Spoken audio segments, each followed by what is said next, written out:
beat this team? Well, we're certainly going to have to play better than we did last time. There's no question about that.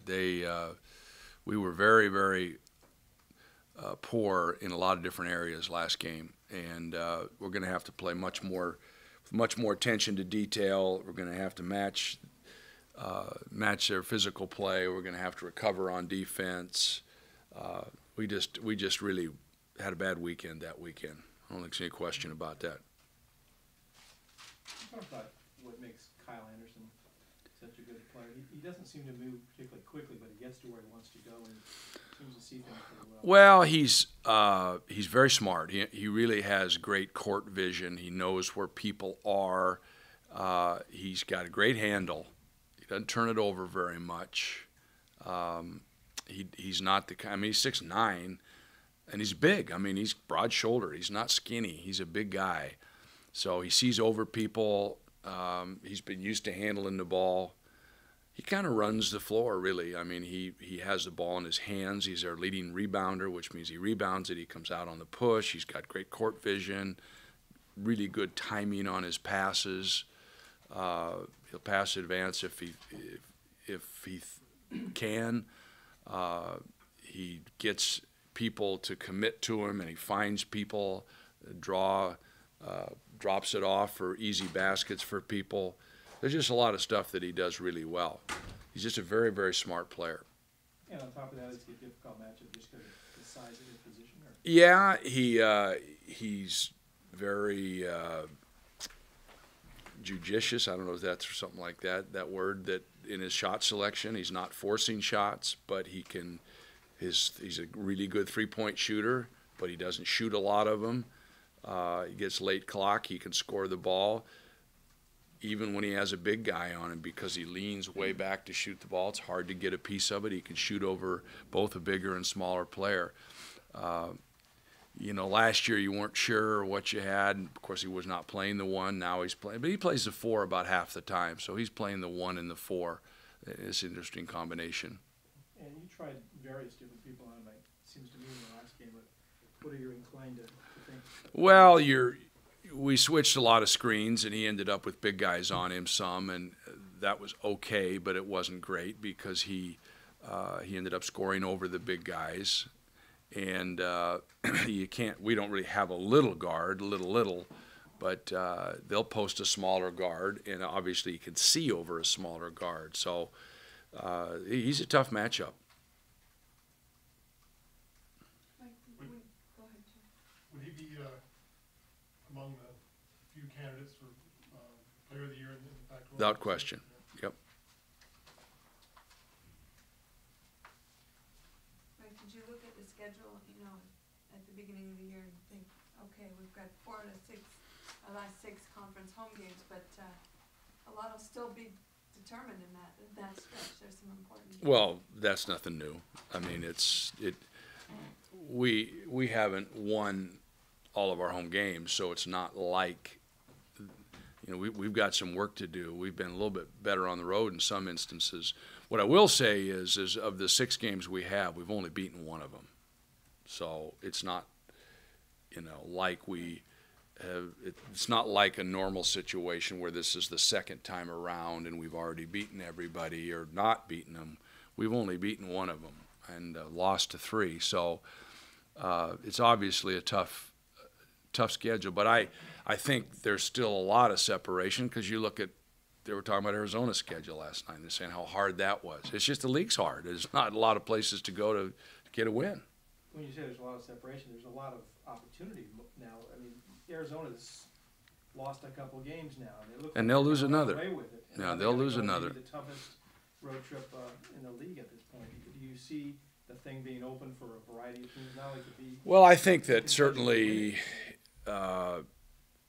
teams with 4 or less have to look at it as a possibility that there's things fall right, that there's a chance they could get up in there. But saying that, you're going to have to do your work. It has more to do with you doing your work than worrying about anybody else. And as you say, Arizona's got some tough games left, but we all do. So as far as how the thing shakes out, it's going to be who does the best job from this point forward. I think it's going to be harder for those teams with 7 losses to make much move. But I think 4-5, obviously, which are 6, still a lot left there for them.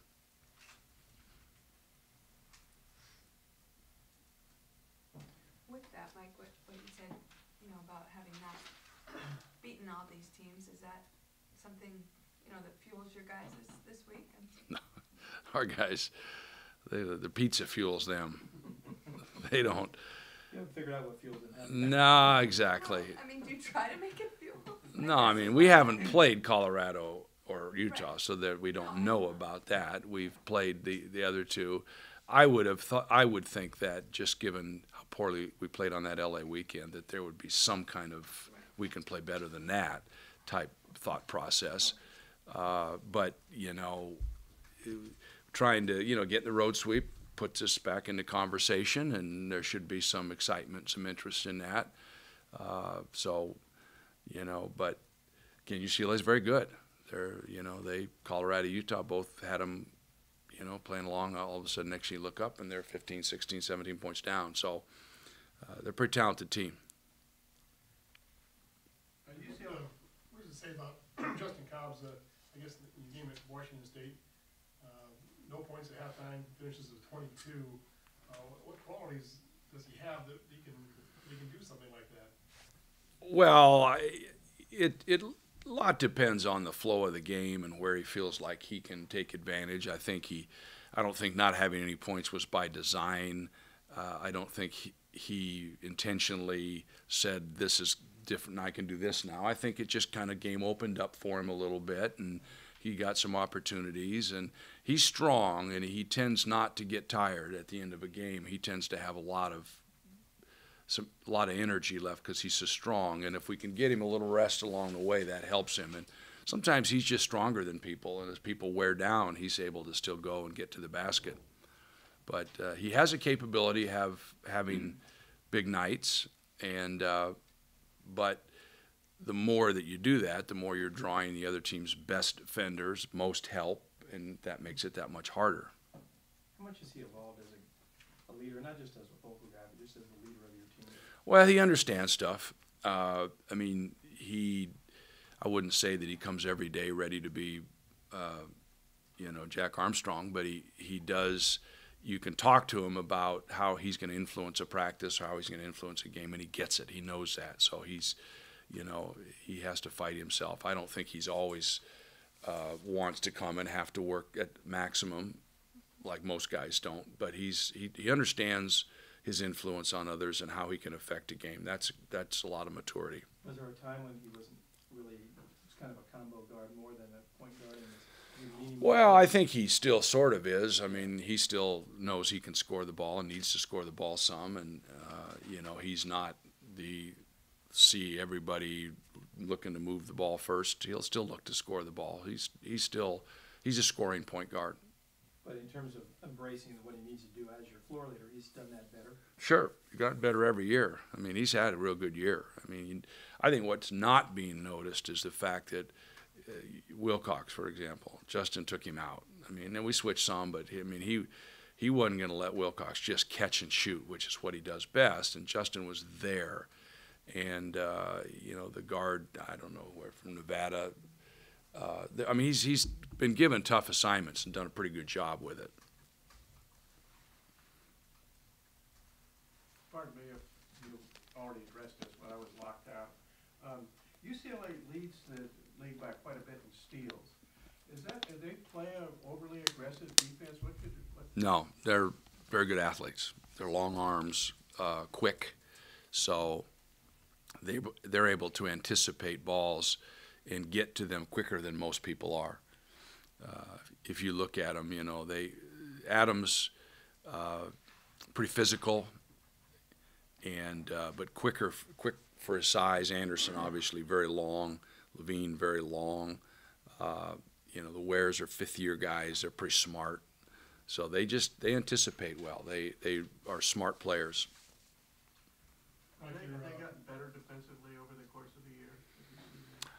Yeah, I mean, it's not like they're shutdown defenders. They're better scoring than they are defensively. They've gotten better as they've understood. They bring in the 3 people off the bench at some point, usually around 6 minutes gone in the first half, and they'll go zone with that group, which includes Parker and Alford and Levine, whatever.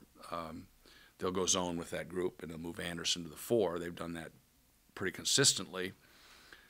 Give it a different look, maybe to protect themselves a little bit, because you've got 2 freshmen in that group, and Parker's not as quick or smart as the Weirs are. So they've gotten better at it, but they can really score the ball. They can score the ball in a hurry. Like, what's your response to Justin being named one of the finalists for the box? It's great. I mean, he leaves Minnesota years ago and comes here, and nobody much knows about him. And, he's had his trials and travails, and I think it's quite an honor for him, and he deserves it.